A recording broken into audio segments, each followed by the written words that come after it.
Hi guys, it's Evelyn from Twin Flames 3344. I told you that I was going to bring you some more information about pi and its relationship to the twin flames. And these are some of the downloads that I've received about pi and the twin flames. And before I go into it, I just want to assure everyone I have no math background. My degree is in business, and I worked as a research coordinator for 25 years, and I have a fashion certification, but I have no higher knowledge of math or any of these kind of things. So these are purely downloads that I've received. The only things that I may have looked up were certain simple definitions that are common knowledge from the dictionary or from, Wikipedia, that kind of thing. So as you see at the title, I have pi equals angelic human at 0 point. And like I've told you before, the 0 symbol is source contained inside a human body. And if the line down the middle, which represents pi, the circle and the diameter, the line represents 0 point integration of the masculine and feminine within the human, within the twin flame. And you see here how perfectly this titles here, Twin Flame Masters. If you put two pi's together, and you see I've used the actual pi symbol here, okay, to bring it into this, because they're all symbols for pi. This is pi, 3.14 is pi, okay, also as well as PHI can be pi. We have here two humans, both integrated at 0 point, their chakra system, okay, perfectly balanced together, and then the little tail here that's on pi is representative of connection, right? It's that flow of like an ion connecting to something else. All right, so it's not static, it's ever expanding. So, and you notice here, this looks like a graduate, this picture here, right? With a little, you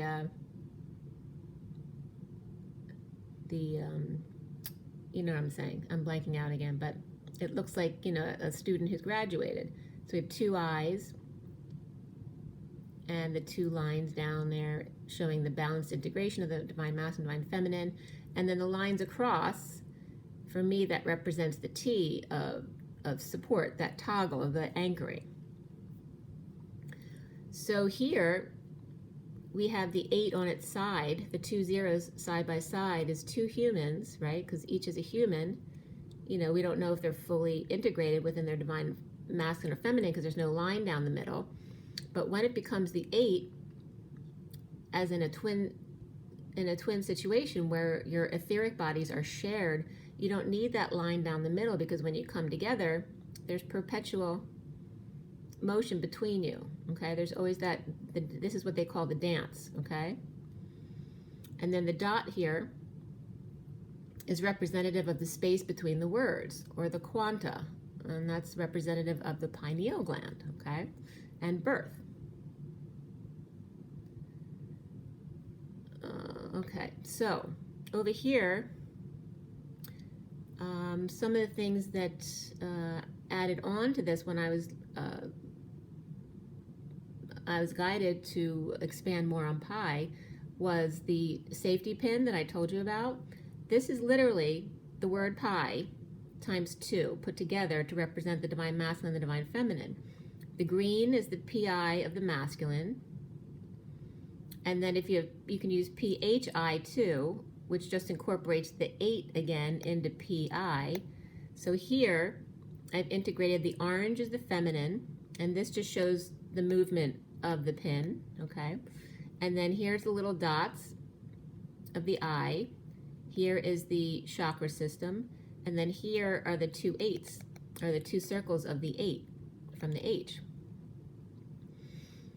This represents the circuitry of the divine masculine and the divine feminine, and their relationship to each other.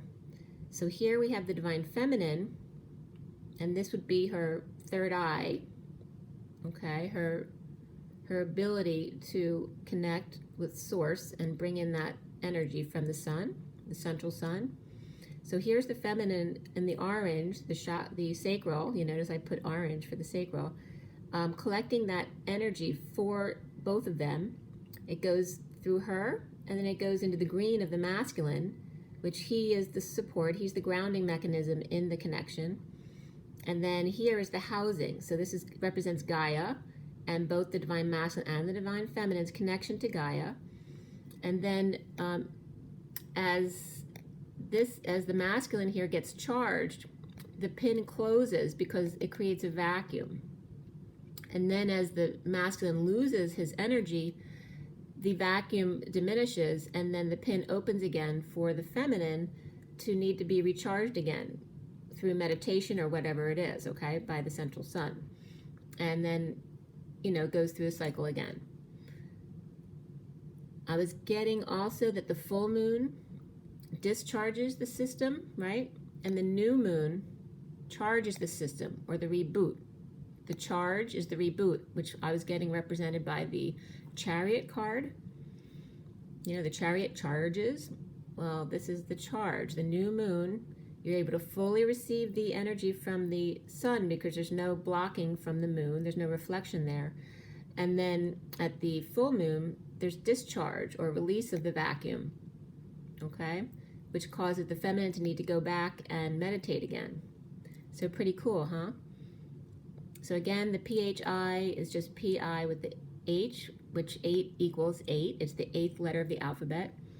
And then this is 2 pi's, right? So I wrote PP. So you have code for the twins, PP, which is twins, fluid. They are fluid in a vacuum, which is like the vortex. And I just got a huge download this morning, which I'm going to have to make up something else about that, regarding expansion to this information, the fluidity, and also I have to tell you about this here and this here. I was guided the other day to look up magnitude when someone had sent me some information. And magnitude has to do with dimensionality. It's the brightness of like a star. How bright is the star? And this is based on what the human eye can see with no equipment, just the human eye. And this number 2.512 is the number that has to do with magnitude. So something to the first magnitude, so the brightest star, or number 1, like the twin flame, has 100% brightness. Going from the first magnitude to the second magnitude, there is a 2.512 difference, okay? So number 1 is 2.5, around 2.5, times greater than the number 2's amount of brightness or magnitude. And then as you go to the 6th magnitude, it decreases so much that it's only 1 per 100. So the brightness here, if this is 100%, then number 6 in the monad, you notice, is only 1%. So the human can only see that brightness, that etheric brightness in the twin flame connection, and a very high soulmate, but not as much. And then the 6th in the monad would be very, very minimal. And then after that, when you look from 3D person to 3D person, they can't see any of that brightness, that etheric brightness, okay? Because they're not within in this brightness of the star, or the multidimensionality. And here is just a representation of the monad of the 6. So you see this is the twin flame at the point.